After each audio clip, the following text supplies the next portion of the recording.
1:15. This is the Sri Lanka Broadcasting Corporation. Here is the news edited by Catherine Pereira and read by Indrani Senanayake. The headlines. Votes on account of the Ministries of Environment and Wildlife Conservation have been taken up for debate. Plastic material valued at 270 million rupees are imported into the country annually. The Sports Minister said that he has never been accused of bribery or corruption. He said he wanted to end all corruption in the Cricket Institute. Opposition leader Sajith Premadasa said that the chairman of the ICC will arrive in the country during the next few days. In foreign news, more than 100 arrested at world's largest coal port. The fifth day of the budget debate is being held in Parliament. Vote on account of the Ministries of Environment and Wildlife Conservation have been taken up for debate.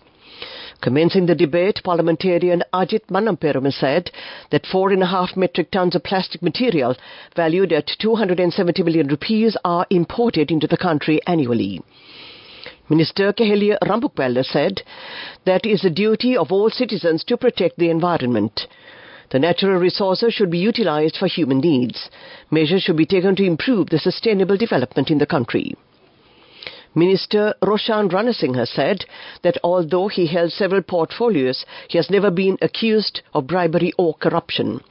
He also said that an annual report was prepared to develop the cricket sector according to the Kusala Sarojini report. He said he wanted to end all corruption in the Cricket Institute.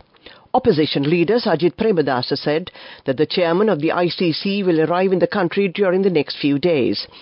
He requested that opportunities be provided to the 225 members to explain their views regarding the present situation in Sri Lanka cricket. Minister Dr. Bandula Gunawardena has emphasized that the need for a national program to develop the country is essential.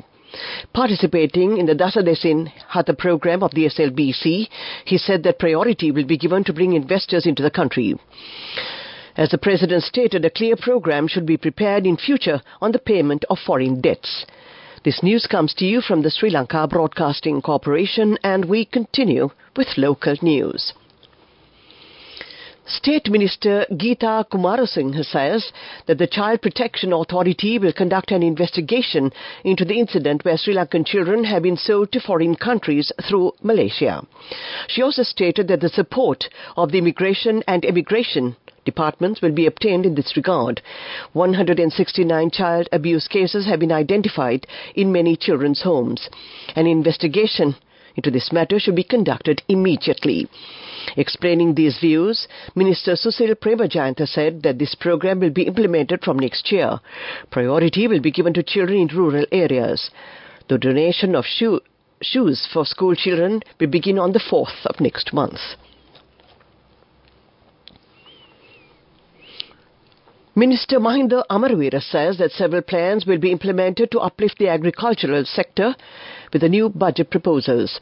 Participating in the Subharati program of the SLBC, he stated that it is essential to produce food items in the country itself. A program to produce food items should be strengthened, targeting foreign markets. A program will be implemented joining universities related to the agricultural sector in the country. It will be the best solution to solve the unemployment problems in the country in future. That ends the local segment of news. The main news story is brought to you by Siddhalepa Vedamahatmya.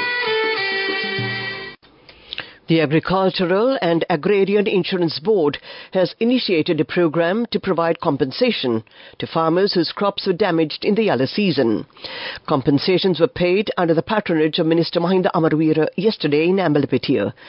3,628 million rupees had been allocated in this regard. The main news story was brought to you by Siddhalepa Vedamahatmya. We now take a look at Watchlight. Several houses and roads have been damaged in the Pasar area due to the occurring of landslides owing to the incessant rains experienced in that area.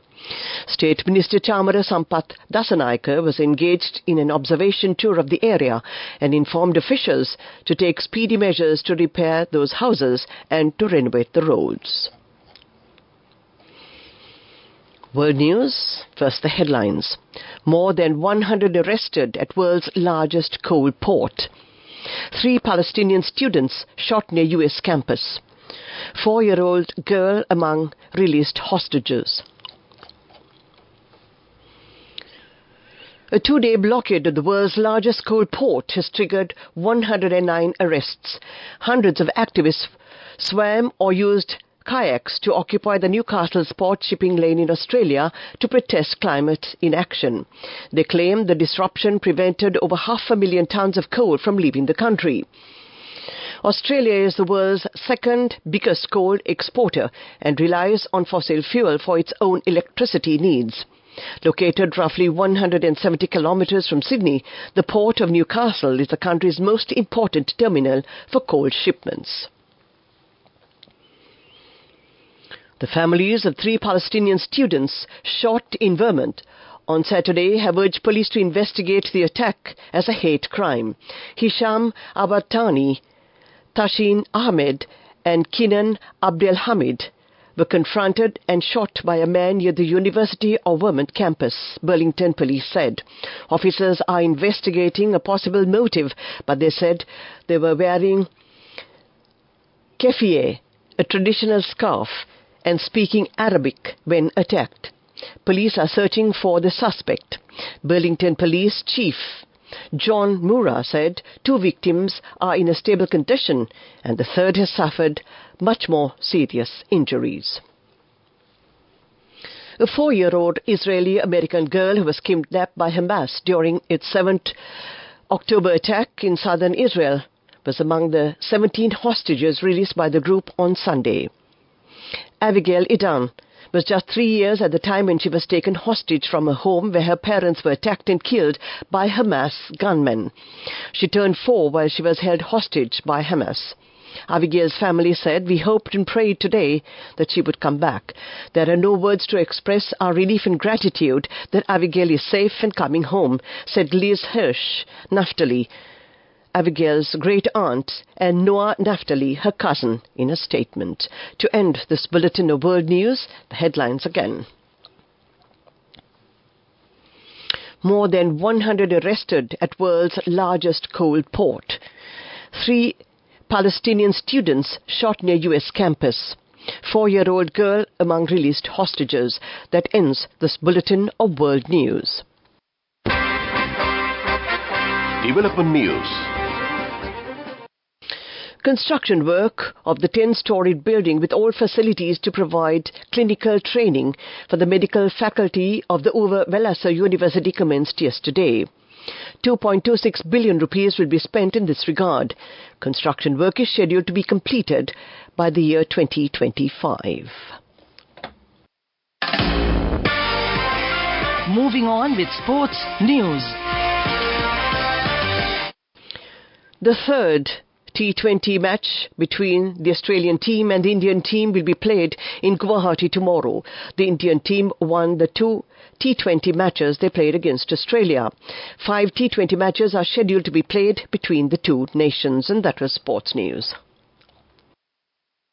Go ekakiyana youth කට life එකේ change එකට නියමෙට set වෙන්න ඇස් වහගෙන දැකපු වීන හැබැයි කරන්න youth එකට නියමෙට set වෙන්න friendship එක මෙන්න.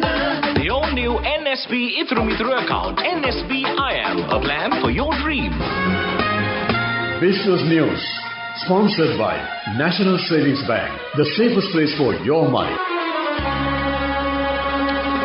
Despite external and internal setbacks, BOI achieved $1.8 billion in total investments with signed and approved projects, with FDI projects of $1.5 billion, State Minister Dilum Amunugama said. The significant increase in projects is due to the high value of investment in the energy sector.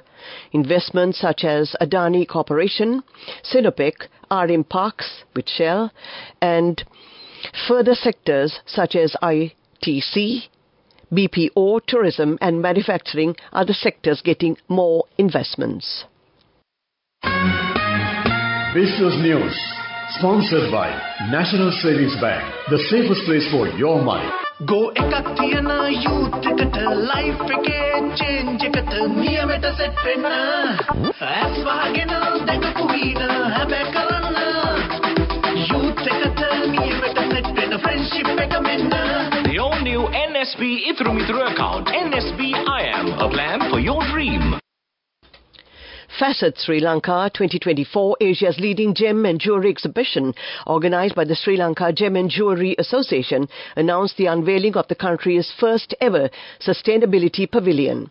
This groundbreaking initiative is set to captivate and educate visitors from around the world, offering a unique glimpse into the rich history of the Sri Lankan gem and jewellery and its modern commitment to ethical practices, responsible sourcing and community engagement.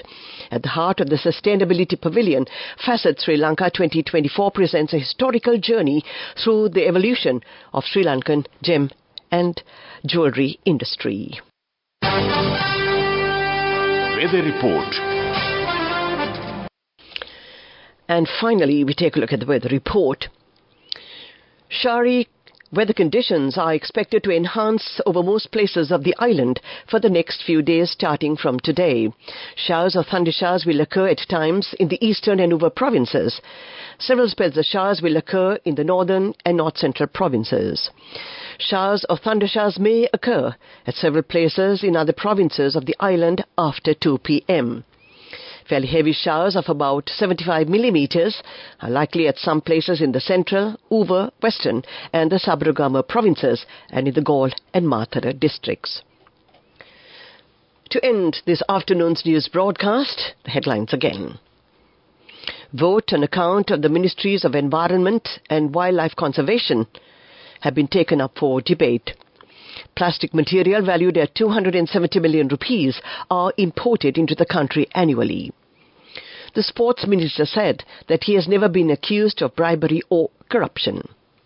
He said he wanted to end all corruption in the Cricket Institute.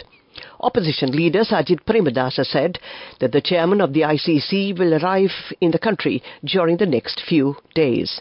In foreign news, more than 100 arrested at world's largest coal port. That ends this afternoon's news broadcast. 28 minutes past 1 o'clock. This is Radio Sri Lanka. Well, I'm about to exit the studio, but Shakti is all set and ready to take over with all the strength he has. And he'll keep you company until 4 o'clock? Yes, until 4 o'clock. That's right. So all yours, and we're about to have lunchtime music. So for those of you who are sitting down to have your lunch, well, enjoy the music in the background, and I wish you all the very, very best for